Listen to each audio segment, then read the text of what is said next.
நிறைய பேர் இருக்குப்பா. இதே தான் என் பொண்ணு. தோக்கணும், தோத்தா தான் ஜெயிப்போம். எல்லாம் ஆசைப்படுறது ஜெயிக்கணும்.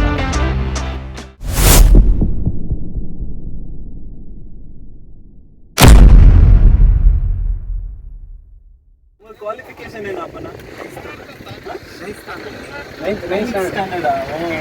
எப்படி வந்தீங்க தாத்தா? இந்த கடை எப்படி இல்லை, கேட்டு? இங்கே கீழே அந்த ஊரில் வந்துட்டு ஒரு இடம் வாங்கியிருக்கேன். இல்லை இல்லை, பசங்க 7 பேர் இருக்காங்க. 7 பேரா? 7 பேர் இருந்த தாத்தா வீச முறுக்கிட்டு இருக்கணுமே. 7 பேர் பசங்களா? நானா எல்லாரும் என்ன பண்றாங்க தாத்தா? நல்லா ஐட்டம் நல்லா ஐஎஸ்ல இருக்காங்க. ஜாப் ஆ ஜானி ஐஸ்கிரீம் ஆ ஃபேக்ட்ரி அப்படியா? யாரு டாடா புல்லெட்லாம் இருக்கும்.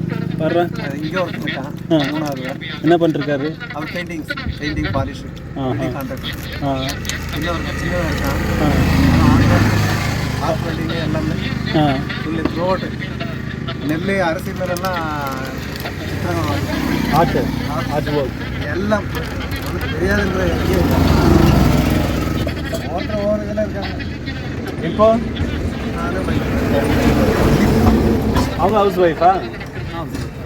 ஏஜ் எடுப்பா 70. எனக்கு 74 இருக்கு. 74, அவங்க 70. Love marriage. பாரா, லவ் மேரேஜ். என்ன கைப்பிடிக்கிறது பெருசு இல்லை, கடைசி வரைக்கும் வாழ்த்துறது தான். அது அது கரெக்ட். அது நிஜம் தான்.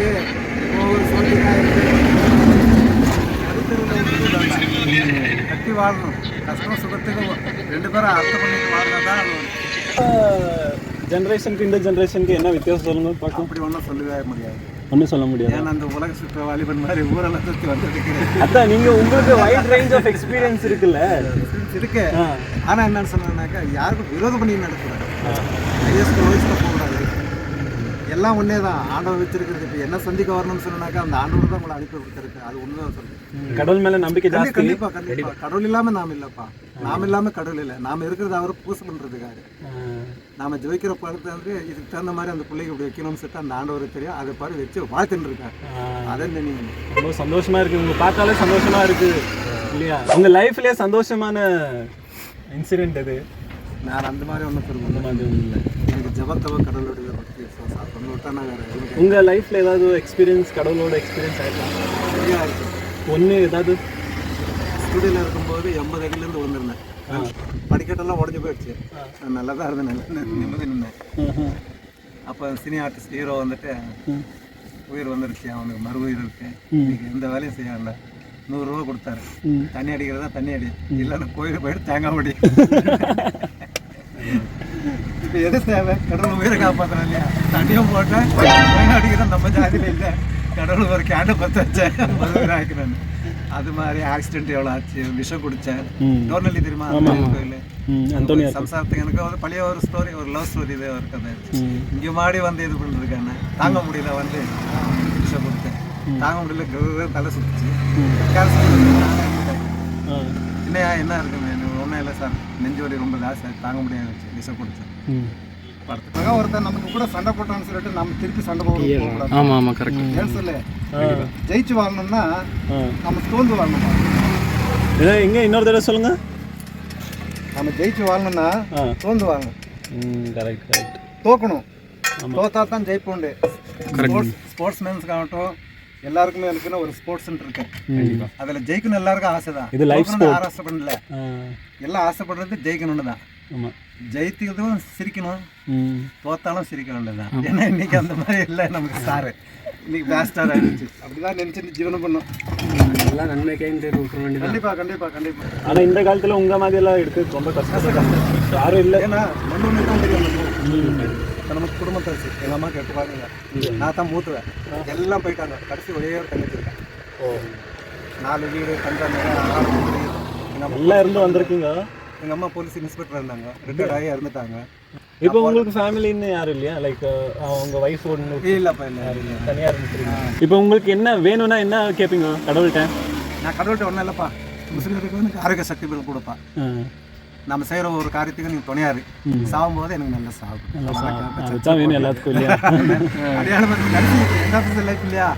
என்ன தேவை நமக்கு? கண்டிப்பாக. இப்போ பொண்டாட்டியை கண்டிக்கணும், நான் என்ஜாய் பண்ணணும், அது இது நகை பண்ணணும், எல்லாம் பண்ணியாச்சு. இப்போ எந்த சொத்துக்கு தூக்குறாங்க பாருங்க வச்சு அதுதான் வெயிட் பண்ணிட்டு இருக்காங்க. அந்த கால் வந்துச்சுனாக்கா ஆண்டே வாழாட்டோனி அப்படின்னு சொன்னா எனக்கு கிளம்பிட்டே இருக்கணும். நான் அவங்ககிட்ட பேசுகிறேன், கொஞ்சம் பணத்தை விஷயம் பேசுகிறேன், எனக்கு இடம் வாங்கணும், சொத்து வாங்கணும், இதெல்லாம் இல்லை கண்ணா. அவர் செய்யணுவனுக்கு தண்டனை இருக்குப்பா. இந்த தண்டனை யாருக்கும் விட்டதில்லை. அது தாயை போல வந்தாலும் தீயால் சாவுறேன்னு சொல்லிட்டு சாவுக்கு ஒரு கணக்கு. நான் இப்படியே சாகுறேன், இப்படியே பிழைக்கிறேன், இப்படியே ஜீவிக்கிறேன், நான் 4 மணி நேரம் நான் திமிராக ஆனது ஒன்றுமே கிடையாது. எவ்வளோ தாங்கி நடக்கிறையோ அத்தனை அவனுக்கு வாழ்க்கை நல்லது. கடவுள் அடிக்கிற அடி வாழ்க்கை பூரா அவன் வந்து சாகும்.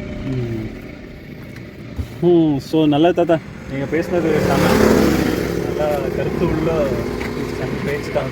இல்லை அது வந்து இருக்குல்லப்பா, ஏன்னா எக்ஸ்பீரியன்ஸ் பேச வைக்கிறது உங்களுக்கு ஒரு என்னோட ஒன்றும் இது இல்லை. அம்மா வயிற்றுல 9 மாதம் சுமந்து ஒவ்வொன்றா குட்டி போட்டாலே தாய், அந்த அம்மாவுக்கு நான் நன்றி சொல்லணும். கண்டிப்பாக. இப்போ இதெல்லாம் இந்த கடை தான் ஒன்று தான் இன்கம்மா? இந்த கடை ஒன்று தான் உங்களுக்கு இன்கம்? உங்கள் பசங்கள்லாம் காசு அனுப்புவாங்களா? வேண்டாப்பா, தப்புக்குண்ணா. அது நம்ம காலத்தில் ஒரு சின்ன புக்கை வச்சுட்டு வருங்க படிக்குது. இப்போ லட்சம் வேணும் வருது. ஒரு எல்கேஜிக்கு அனுப்பினாலும் கூட இப்போ லட்சம் சொல்லி. அப்போ நம்மளை நடக்க வச்சு கூட்டுவாங்க, இல்லைன்னா மேலே புக்காங்க குழந்தைங்க. அப்போல்லாம் ஒரு பாசம் குழந்தைங்களை வளர்க்குறது. இப்போ போகிறோன்னாக்கா ஸ்கூட்டர் காணும், கார் வரும். கஞ்சி குடித்தாலும் ஆண்டவன் கொடுத்தது நம்பிக்கையோடு சாப்பிடணும்பா. என் குழந்தைங்களை எவ்வளோ கஷ்டத்தை வளர்த்தனா கடவுளுக்கு தெரியும். சொல்கிறது வெக்கக்காடு. ஒரு அரிசி சாதம் கீழே விழுந்தேன்னா பொறுக்கி சாப்பிடும். அப்படி கட்டலை. எங்கள் அம்மா 8 பேர் பிள்ளைங்களுக்கு சாதம் பண்ணோன்னாக்கா நின்று உட்கார வச்சுருவாங்க. பெரியனுக்கு இவ்வளோ, அதுக்கு வயசு கொஞ்சம் அப்படி. இப்படியே அம்மாவுக்கு நான் திட்டுவேன், ஏம்மா ஜெயிலுக்கெல்லாம் போலீஸ் ஜெயிலுக்கெல்லாம் போகிறீங்களே, அவங்களுக்கு கொடுத்த சோத்து கணக்கு போட்டு நம்மளுக்கு சோறு போடுறேன். என் வாழ்க்கை அந்த மாதிரி தான். எனக்கு போகிற அப்பம் பெற்று விட்டான், இவங்களை வளர்த்து நான் எப்படின்னா. அப்போ 400 ரூபா சம்பளம் போலீஸ். எப்படி ஜீவனம் பண்ண சொல்லி 10-12 பேர் சாப்பிடணும் வீட்டில், அளவோடு சாப்பாடு. இப்போ நம்ம சாப்பிட்டு 10 பேர் போட கொடுத்துருக்கா, ஆனால் திமிர ஆங்கரா எனக்கு கொடுக்கலாமா? மெயின் ஏன்னு சொல்லாது.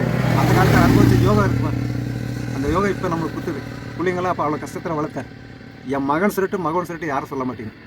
சினி ஆர்டிஸ்ட் மாதிரி இருக்காங்க எல்லாம் அவங்க கையில் வருது, எல்லாம் சூப்பராக இருக்காங்க. நம்ம பிள்ளைங்கன்னா நீ நம்ப மாட்டேன், கடவுள் சத்தியம் பண்ணாலும் கூட நீ நம்ப மாட்டேன், அப்படி இருக்காங்க. எல்லார்கிட்ட வைக்கல இருக்குது, எல்லோரும் நல்லா இருக்காங்க. ஆனால் ஆண்டவர் நமக்கு நல்ல மாதிரி வச்சிருக்கிறதுக்காக அவர் கோடி நம்ம செய்யணும். ஏன்னா அவரோட ஆசீர்வாதத்தால் இப்போ நம்ம பொழைச்சிட்டு இருக்கோம். யாரும் நம்பிக்கை மேலே வைக்கக்கூடாதுங்கண்ணா. தன் கை தனக்கு உதவி. யாருக்கிட்டையாவது திறந்து பேசியிருக்கீங்களா இதே மாதிரி? நிறைய பேர் இருக்குப்பா, இதே தான் என் பொழப்பு இருக்க வரைக்கும்பா. அப்புறமா போனதுக்கப்புறம் இதுக்கு மதிப்பில் இருக்குமாப்பா. நமக்கெல்லாம் ஒரு சாவுன்னு இருக்குது. அந்த சாவு வந்துட்டு நம்ம தோல்ல சுமந்துட்டு இருக்கோம். என்றைக்குமே சாவுன்னு சொல்லிட்டு நம்பிக்கையோடு வச்சுருக்கா. அந்த ஆண்டவர் நம்ம சிருஷ்டி பண்ணும்போது தாய் வயதுலேருந்தே அதை கொடுத்துருக்கான். இந்த நாள் இப்படி இருக்கணும், இந்த நேரம் இப்படி இருக்கணும், எல்லாம் அவரோட சித்தம். இப்போ என்னென்ன வாழ்க்கைக்கு டைமிங்ஸ் எப்படி போயிட்டுருக்கோம், அதை எப்படி பார்த்துட்டு இருக்கோமோ அதே மாதிரி தான் நம்மளோட வாழ்க்கை அப்படி தான் இருக்கணும். ஆசைப்படக்கூடாது. கடவுளுக்கு ஒரு கணக்கு இருக்குது, அது கொடுக்குற வரைக்கும் தாங்க இருக்கும். என் வாழ்க்கையில் நான் பட்ட கஷ்டங்க சொல்ல முடியாது. என்னோட அம்மா சிங்கங்க ரொம்ப கஷ்டப்பட்டேன். நேரத்தில் கோச்சிக்கிறேன், 2 நிமிஷம் அவ்வளோதான். எல்லாருக்கும் லைஃப் கட் ஆகிடும். அது தினம் சண்டை போட்டவங்களுக்கு லவ் பேர்ட்ஸ் லைஃப். என்னடா கூறி சத்த போடுறதே கத்திக்குதுன்னு, அது எவ்வளோ சந்தோஷமாக இருக்குதுன்னு சொல்லி யாருமே சிரிக்கணும்னு அளவுன்னு கஷ்டப்படணும், சந்தோஷம் எல்லாத்தையும் அவன் சமந்திருக்கல்ல, எல்லாத்தையும் சம்மதித்தினேன். இப்போ 47 வருஷம் ஆச்சுக்க நான் கல்யாணம் ஆகி. உங்களுக்கு ஃப்ரெண்ட்ஸ் எல்லாம் இல்லையா தாத்தா? ஃப்ரெண்ட்ஸு, நண்பர்கள்? ஃப்ரெண்டு எனக்கு மெயின் எல்லாத்தோட ஃப்ரெண்டு இவர். ஏன்னா ராவ பகலில் அவரை தான் நேசிட்டு எப்படி ஆகட்டும். ஆனால் வாரத்துக்கு ஒரு ஞாயிற்றுக்கிழமை பூசை மாத்திரம் தவற மாட்டேன். சிறு வயசுலேருந்து பாம்சாப்பா அந்த அடி பெரும்படி மிலிட்ரி. இது பெரும்பு மாமா மரங்கள்லாம் போலீஸ் மிலிட்ரியில் இருந்தாங்க, எல்லாம் ரிட்டையர்ட் ஆகிட்டு. அந்த பெரும்படி அடிச்சனாக்கா 7 வீட்டுக்காரு 7வது வீட்டுக்காரர் அங்கேருந்து வருவாங்க. அவர் அடித்ததில் பேஜாரில்லை. நான் ஒரு நல்ல மனுஷனாகிறது அவர் அடித்தார், அதை நினைக்கணும். கோச்சினா ஒன்றும் பிரயோஜனம் இல்லைப்பா. நம்ம வாழ்க்கையில் எப்படி சொன்னால் அப் டவுன் எப்படி இருக்கும், மழை காற்று எப்படி இருக்கும், அதே மாதிரி தான்ப்பா நம்ம ஆனவன் நம்ம நல்ல சக்தி கொடுத்துருக்கா. உழைச்சி தின்னு கையேந்தி தின்னாலே. அரசன் வந்துட்டு அரசனாக வாழலான்னு சொல்லிட்டு அரசனுக்கு ஆசையாக இருக்குது. ஆண்டியாக வரும் ஒரு காலம். ஆண்டியாக இருந்தவன் அரசனாக இருப்பான். யோகம். நாளைக்கு நம்ம லைஃப் என்ன ஆகும், இன்னொருத்தர் பார்த்தோம்னா எப்படி இருக்கும்.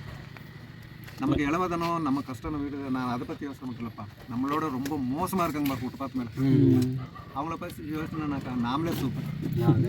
இவ்வளோ வச்சிருக்கும்போது இன்னத்துக்குப்பா நம்ம திருட்டுத்தனம் பண்ணுறது, பொய் சொல்கிறது, மோசம் பண்ணுறது, அந்த கதையே வேணும். ரொம்ப சந்தோஷம் உங்களுக்கு பேசுனது. ஆகல அதுக்கெல்லாம் ஒன்றும் இல்லைப்பா. பாரு, ஏகப்பட்ட கஷ்டம் இருக்குது, ஏகப்பட்ட யோசனை இருக்குது, ஏகப்பட்ட ஆசை இருக்குது, ஒன்றுமே நடக்காது கண்ணா. கடவுள் என்ன இருக்கோ அதுதான் ட்ரீம். என்ன அரசை விட்டு பொண்ணே கிடையாது கனவு காண்றேன். நல்ல கனவு காணுவான். என்ன உன்னை பற்றி என்ன சொல்கிறேன்? நல்ல கனவு காணுவான்னு அது அவ எழுதி வச்சிருக்காங்கப்பா. நான் யாருக்குன்னு சொல்லி எழுதி வச்சிருக்கேன். ஜாலியாக தான் இருக்குப்பா. தேடி வந்துருக்கீங்க.